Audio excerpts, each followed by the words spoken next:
Let's kick off this chapter with a look at the interface. Now, this is what we use to drive this program, just like driving a car. You got a steering wheel, you got a brake, you got an accelerator, don't get those two pedals mixed up, and you take off into the wild blue yonder and drive. In order to get this program working for us, we have to know how to drive the program. So let's take a quick spin, hit the high points, if you will, of this interface, and then, of course, we will dig deeper and deeper as these lessons continue.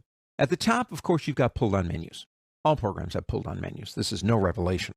Pull-down menus allow me to go to something and select it by clicking it. And again, we all know that, but I want to mention something here that we will discuss in more detail later, and that's shortcuts. Notice on all, there's a shortcut. There's a lot of different shortcuts. University study, let this sink in. University study after 2 years showed that if you use shortcuts in programs on a regular basis without thinking, you just do them, you can save 1 hour out of every 8 hours in a normal workday. Now down here, we have the options bar. Now the options bar is controlled by the particular tool that you select. Now here's one of the things that I absolutely love about Adobe. I mean, I like everything that they kind of do anyway, but what I'm talking about here is creativity and flexibility. For example, if I use the paintbrush tool, they don't say to me, well, you can only use a round brush, Andy, and it can only be this big, and you can only use it this way.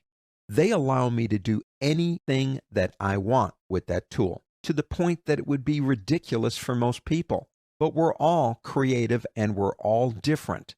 What I love about Adobe is they go out of their way to make sure that I have different options to these tools that allow me to do anything I want with them, but obviously you got to know how to use them. That's why we're here. Different tools have different options. Over here to the right is the workspace I'm in. And again, we'll talk more about this later, but I'm in the Essentials workspace. You may not be.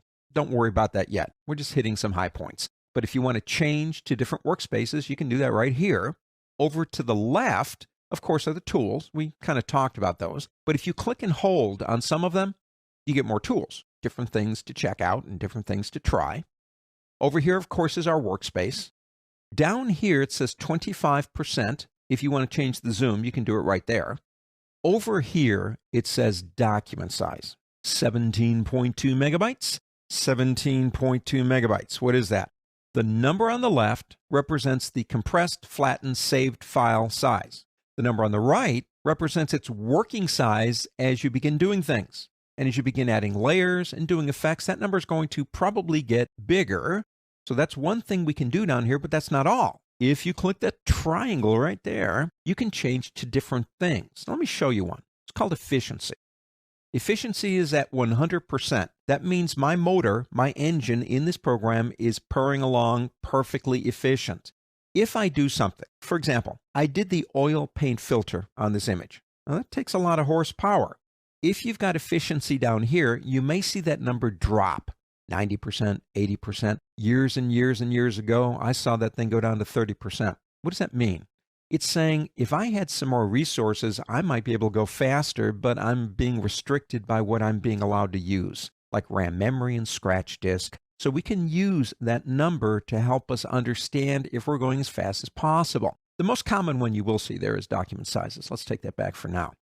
Over here on the right, of course, are the panels. Now, years ago, they used to be called palettes, like the layers palette, the channels palette, the paths palette.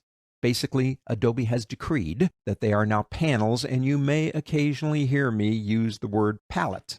Why? Old habits die hard. Let me do one more thing before we get out of here, because this is an area, layers, that we will be spending so much time in. There won't be a chapter that goes by that we won't be getting into layers. Layers allows me to control what I'm doing. For example, if I come over here with my paintbrush tool, and I come over here and I begin painting on the image, which obviously you wouldn't want to do, but then again, you can do anything you want to in this program. I like that. For some reason, I like that. So I go to lunch, and I decide I better save this and close it so nobody sees it. And then I come back after lunch, and I reopen it, and I decide, man, what did I do? That was dumb. I'll just undo it. You can't if it's been closed and reopened, and you know that. But since I haven't done that, I can press Control, or actually that's Command on a Mac, Control in Windows Z, my favorite keys on the entire planet. Undo is wonderful. I got rid of it. What if you want to do that in a way where you can come back the next day? And that's where layers come in. Most of you know this.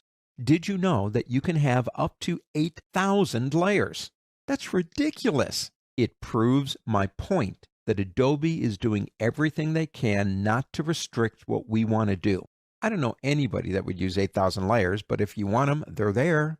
If I click this button here for a new layer, I'm laying a piece of acetate plastic that I can see through on the image.